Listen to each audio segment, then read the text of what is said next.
My ex-husband called me heartless for refusing to let our children near his creepy new girlfriend, so I stood my ground and made sure they would never see her again. My 39F ex-husband, 40M, and I were together for close to 10 years. We'll call him Andy. Andy and I have 2 kids together, an 8F and 5M. We've been separated since September of 2022, with no plans to divorce anytime soon due to costs and time, and we've had the custody situation handled by ourselves. I get the kids throughout the week and he gets them on the weekends. We live about 5 minutes away from each other, each of us living with family. Andy started dating this girl less than a year ago, and she lives about 1.5 hours to 2 hours away. Let's call her Bridget. Bridget has a son, 9M, Jacob, and he comes up on weekends. I had no issues with her. I did not try to get to know her personally, but I know what the kids have told me and she seemed to be really good to them, and that's all that mattered to me. We were not enemies or anything like that, just kinda indifferent towards each other. She came to my kids' birthday parties I threw for them and I thought all was well. That was until a few weeks ago. It was Saturday, and Andy sent me a text telling me he had just left the ER and had the flu. I went to pick the kids up immediately.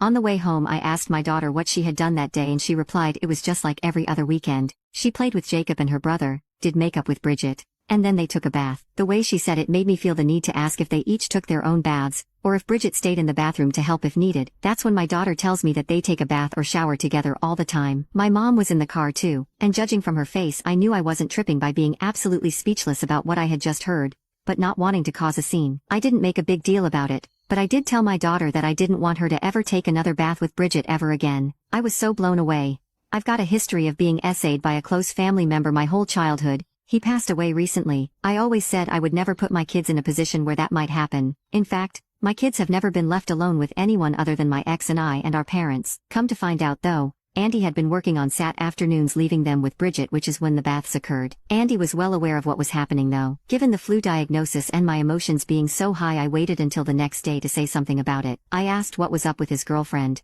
and why the F would she be wanting to take baths with my child, and why the hell he would sit back and let it happen. That's when he tried to act like my daughter was the blame. We'll name my daughter Lennox and my son Asher. So, he starts trying to tell me about how Lennox just goes in there when Bridget is in the shower and she begs her to let her in. I didn't believe that for 1 second, but I just told him that they make door locks for a reason, and if the chick didn't want Lennox to be in there with her, she wouldn't be as simple as that. I also made sure to let him know just how unreasonable, inappropriate, and creepy the whole thing seemed to me. I mean, in what world is any 30-something woman going to want to do that with that young of a child? Andy had 2 kids already when he and I got together, and coincidentally enough, they were the same age then as my kids are now. You can now check if there is a part 3 by clicking share and more.